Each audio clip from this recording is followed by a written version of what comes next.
Hello and welcome. In today's video, I'll be taking you through my watercolor process as I fill in the goofy sketch I did in my art journal in my previous video, and the card here, my crazy radishes. So if you'd like to see what my process is, feel free to join.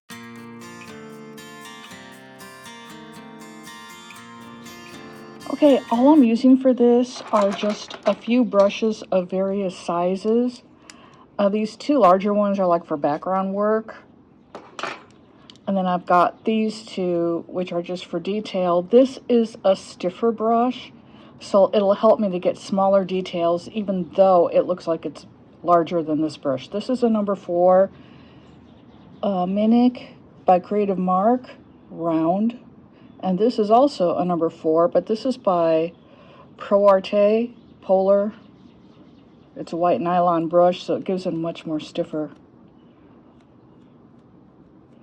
feel. Okay, a word about my water. Did you hear the rooster? Anyway, a word about my water. I have stones in here. I am a Reiki master teacher. That's a method of hands-on energy work. And I imbue the water with Reiki energy so that it goes into all of my creations. Just like right now, it's just leaking all over the place. I didn't realize it was leaking.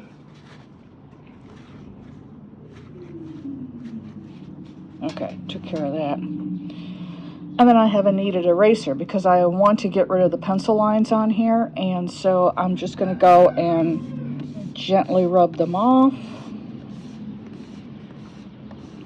And then I'll get to painting. Now, if some of them stay, behind and remain visible, that's fine too, because they add a little bit of texture.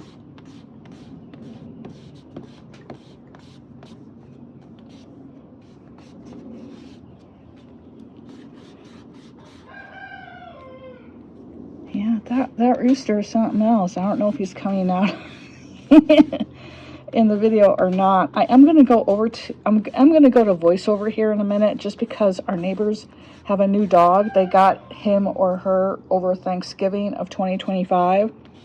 That poor dog is out in the yard alone every single day, all day, no matter the weather. Now right now it's not outside, so I don't know what's going on, but I'm grateful because I get to do this without any massive barking. But the dog constantly barks, and it's gotten to be really bad, and we're just really concerned about that dog's welfare.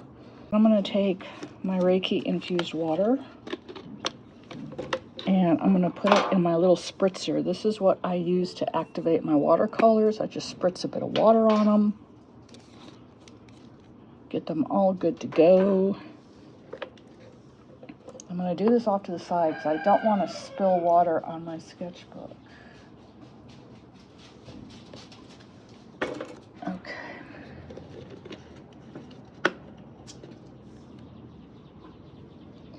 In case you're wondering, well, I did it anyway, didn't I? Oh, gee whizzes.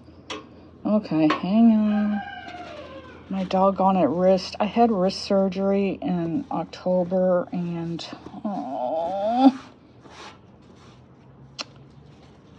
it gives out on me now. I have to go back to the dang surgeon and be like, hey, why is this happening? It's really aggravating.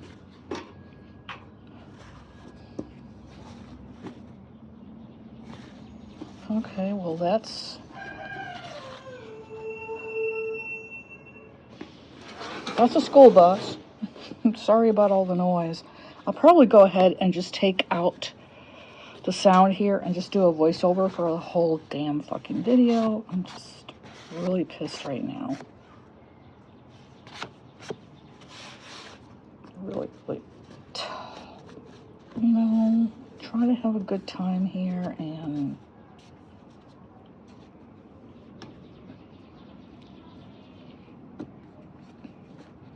okay, well, there it is. Good and broken in now, isn't it? Okay, I'm going to refill this bottle again, and hopefully my wrist won't freak out and cause me to drop it. Again, I'm doing it off camera so I don't get more water on my sketchbook.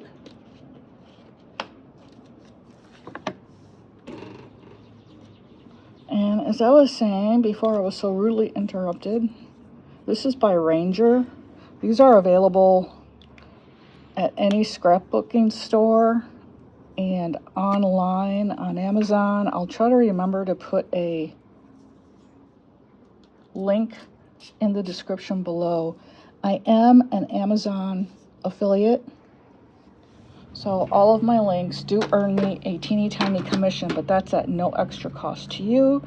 And it's just a really nice way for you to help support my work here and my channel. And I would very much appreciate it. So, I've gone ahead and spritzed my watercolors. They're all pretty much good to go. I hope that everyone's doing well. Let me know what projects you're working on. I am just going to finish this up, and I'm going to start from the inside out. So I'm just going to do a wash, a light wash on this right-hand radish here. At least that's what I decided these would be. If you want to see the video I created this in, it'll show up in a card in the video here. And also, it'll show up in the description below. Now, I'm just doing a light coat of some pinky shade in the center here. To make something look dimensional, you put your lighter color in the center and your darker colors off to the side.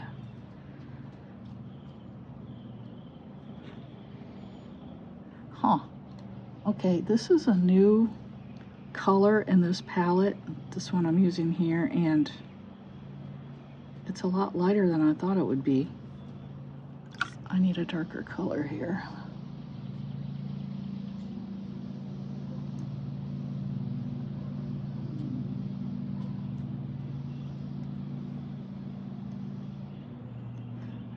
See, and you put your light wash of water, clean water, on your paper first, and that will help your watercolors to blend nicely to where you're not having to do all of this extra brush work. You let the watercolor work for you.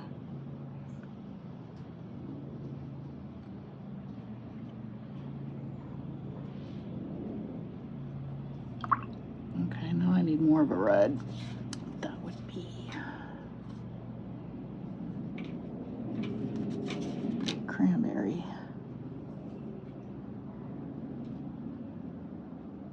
Just drop that in. And it kind of looks like you're just, you know, doing it willy-nilly, but you're really not. There is a method to my madness.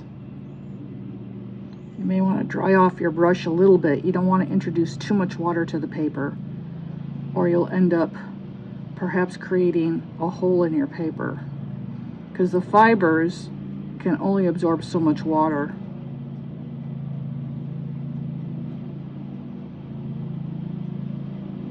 I'm just working this color toward the center of the radish here.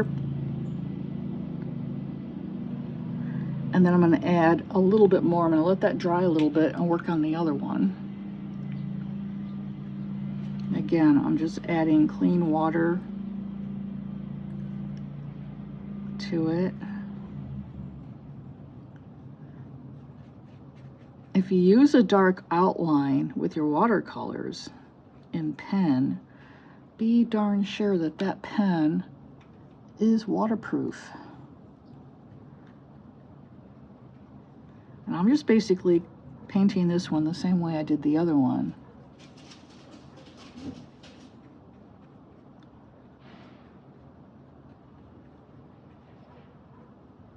Uh-oh, there's a mosquito. I'm gonna get bit. They just love me. I remember one time we went to go see Duran Duran at the Woodlands Pavilion. This was like in I don't know, I think it was 2017. And, you know, I'm there in a crowd of, you know, 30, 40,000 people, right? And we're leaving after the concert's over.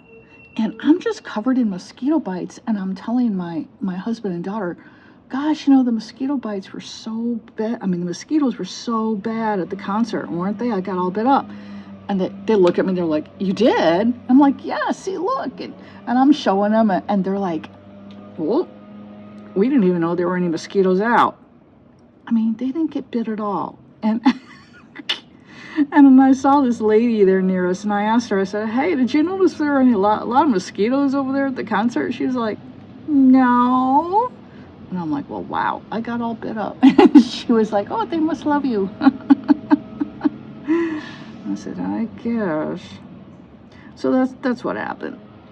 And I was just like, oh my gosh.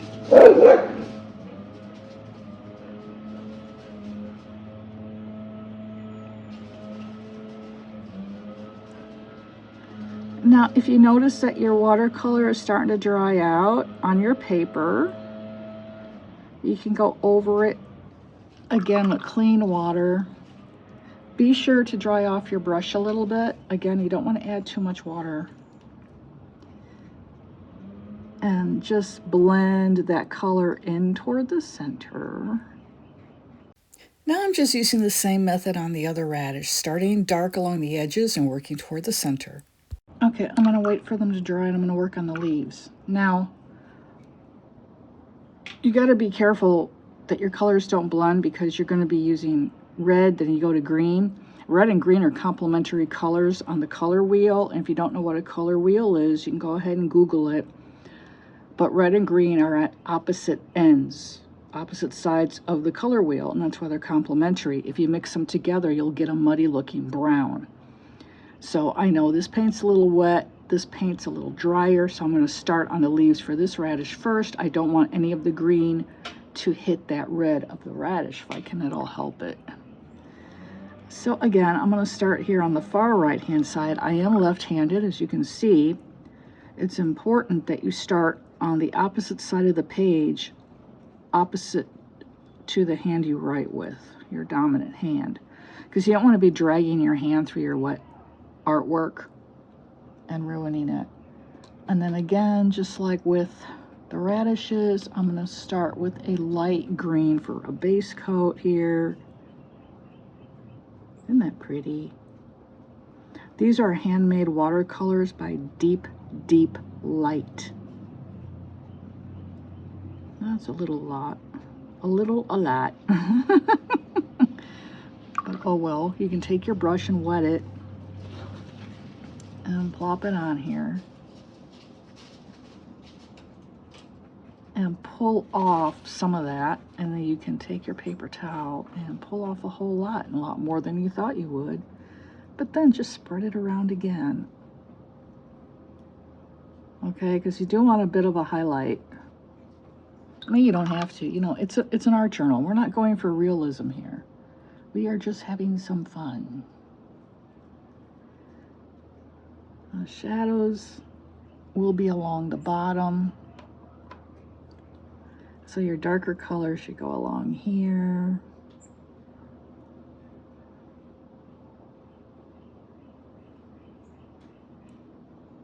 And down toward the radish itself. And then again, you take clean water, dab your brush a little bit on a paper towel, and pull that color into the rest of the leaf. And that way you won't end up with any harsh lines in your artwork. I just add colors that I like and colors that I think that will look good together. Or if I'm doing something that has specific colors to it, like a radish, I may or may not even stick to that. You know, I may make them blue. Depends on my mood. Okay, now I want to draw this darker green into the yellow.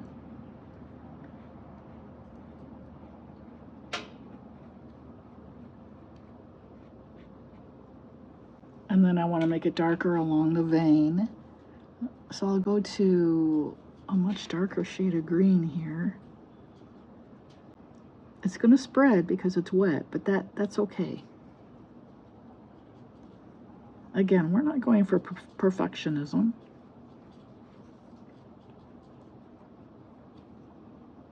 Just having some fun.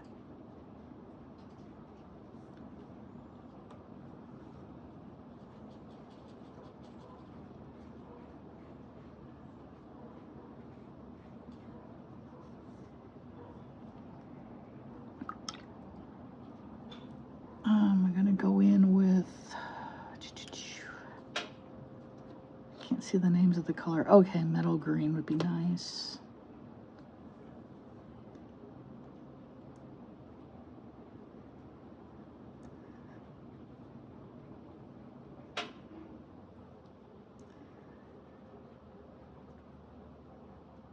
So you see how pretty you can get it to look if you just add a slight coating of water first to give those watercolors a chance to do their dance. Now these leaves are higher up, they're more in the sun, they will be lighter in overall shade.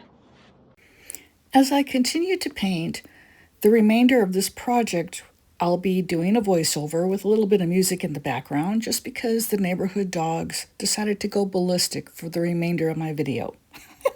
So I had to delete all the audio. So as you can see here, I'm just adding color. Here comes a little bit of music and I'll continue to talk.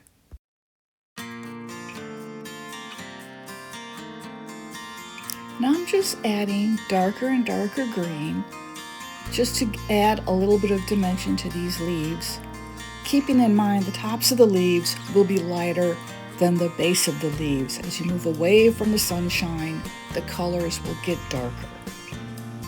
So I'm just trying to make that more apparent by adding a bit more of a darker forest green here to the base and lower edges of the leaves. And then I'm darkening the veins of the leaves and adding just a little bit more color just to brighten them up a little bit.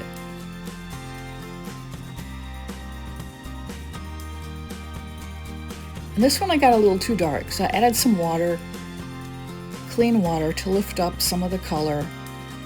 And then as I do that, I wipe my brush onto my paper towel, or sometimes I will actually press my paper towel directly onto the paper. And you'll see me do that in the center leaf of the left-hand radish here in a minute.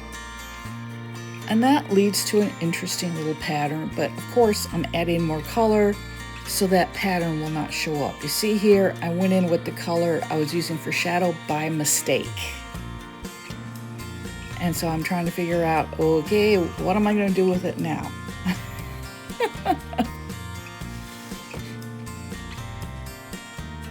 And this is where I come in with my paper towel, lift it up, and oh look, a pattern. I take care of that in a second. There we go, I finally got the correct color on there.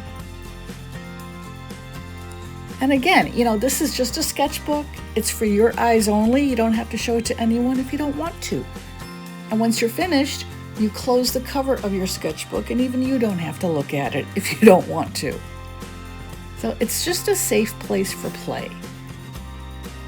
That's all it is. It's a safe place for play and a safe place for practice.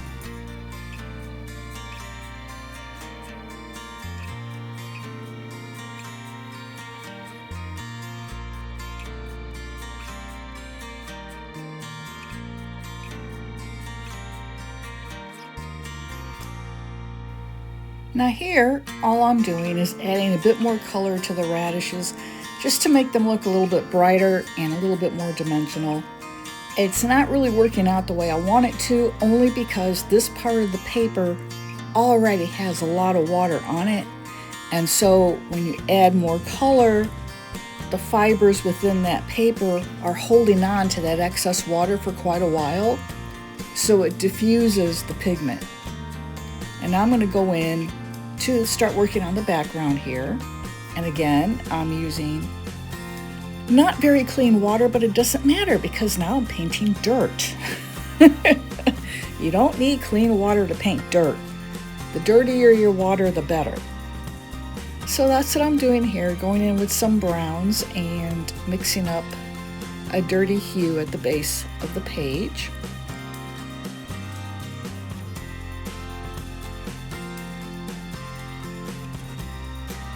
And you know, this is dirt. It doesn't have to be exact. And the patchier you can get it to look, the better. So you can experiment, add in some other colors. If you wanted a really dark shade, like toward the bottom, because you know, the further away you get from the surface, dirt becomes darker and darker. You could even mix in a bit of ultramarine blue to darken that brown if you wanted to. Now what I'm doing is I'm going into my red color here, the same basic red color I use for the radishes, but I'm going in full pigment. That means I don't have any water on my brush, and I'm just making those little circles in the background really dark so you can tell these are other radishes. And I'm painting their little eyes. And later, when this is completely dry, I will get a white gel pen out and add a little spark of highlight to their eyeballs, so the eyes won't look so, you know, dead and flat. And I'm doing the sky, same principle here, except I didn't really add a whole lot of water, just a little bit, because I want to get a patchy look, because if you look at the sky, it is very seldom one solid shade of blue, you know. And I want it to be a really light blue, a light sky blue. I don't want to detract from my crazy radishes here in the center or the leaves. And again, you know, we're just having fun here, and you don't have to get all serious and be concerned about it looking absolutely perfect. And I'm just adding in a little bit more blue just to give the hint of some cloud cover. Again, nothing drastic. I have not changed the color of paint I'm using. I've just added some color with a little less water to it. And now I'm going in and I'm matching the color to the predominant color of the leaves to paint the radish leaves in the distance, in the background.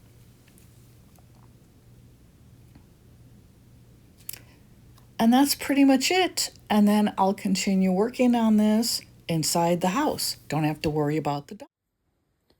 All right, so here are my crazy radishes. I've got an Archer and Olive Acrylograph here. These are fine tip acrylic pens, and you have to really shake them to get them to activate. Now, a lot of people complain that their acrylograph tips dry out. Number one, Archer and Olive has extra tips on sale at their site. I think they're like $5 a pack. But what you can do is you can run it under warm water, just the tip. Be sure you don't get any water up into the pen, or that will dilute the acrylic paint in here.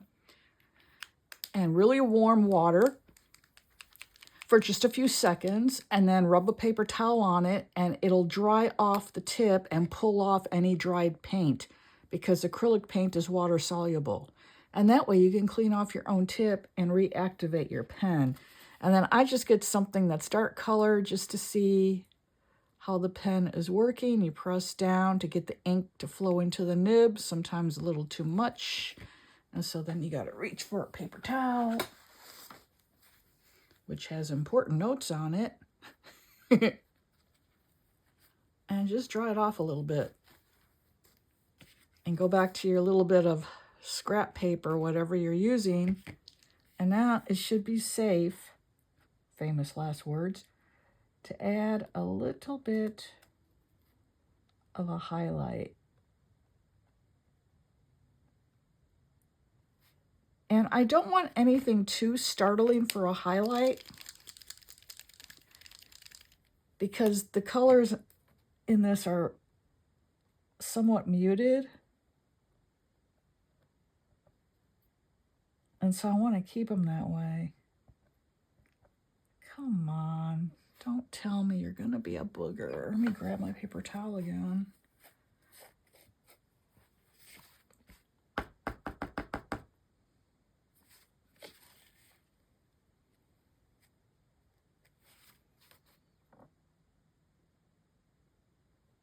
There we go. Oh, that was a little bright. Okay, so now I got to brighten up this one so they match.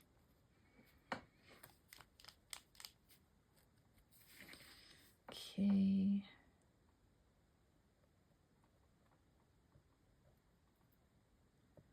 And now nothing wants to come out. Here we go.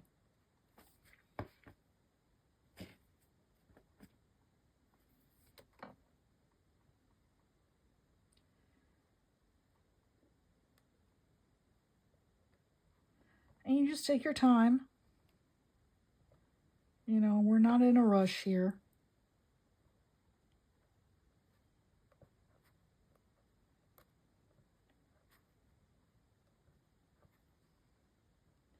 This nib is dried out. It's been in my pen stand for like literally like maybe 6 months without me using it at all. So it's gotten really dry, and I probably should have run it under some hot water to get it to open up that tip again. But I didn't want to take the time to do that.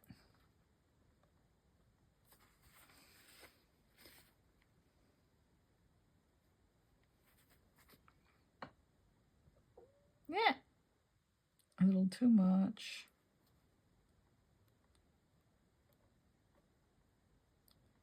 But there you go.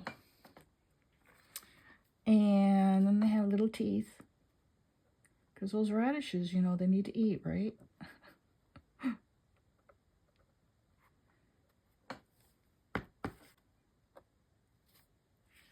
Let me go run it underwater, just as I advised you to do. I'll be right back.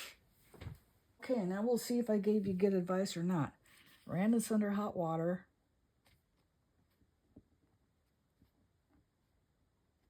There we go. Ooh, now it's nice and juicy. You see, that is how you can revitalize your alcohol markers, acrylic markers, paint pens. And this goes for any brand. And I'm just doing little white specks here for their teeth.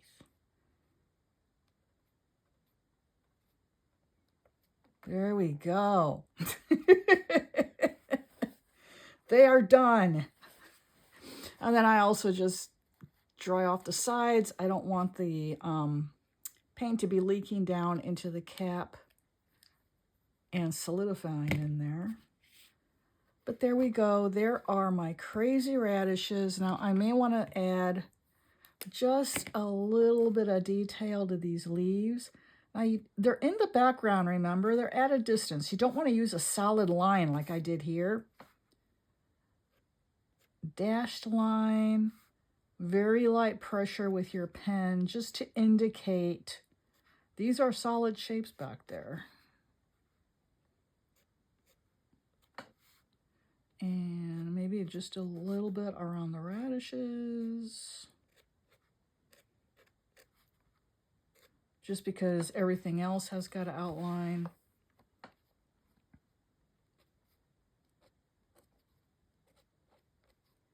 Sometimes with your micron pens, when you're using them on something that you've watercolored, they won't react very well. And again, same thing applies. Just rub it a few times on a paper towel to clean the nib. Plus, this is an older pen. It's kind of starting to dry out. I've had this, I don't know how long, maybe like 3 years or something. And then it will react better. See? I can get kind of darker lines. But again, I'm leaving them dashed. I am not using solid lines. You just want to have a hint of what those shapes are in the background. So there you go. There are my nutso radishes. I hope you've enjoyed this. I am not used to filming tutorials of this nature. So hopefully as time passes, I'll get better at it. So if you've enjoyed the video, please give this video a like. If you feel so moved, please subscribe to my channel. And if you've already subscribed, thank you so very much for your support. This is 𝗫𝗫𝗃𝗃 wishing you a blessed day ahead.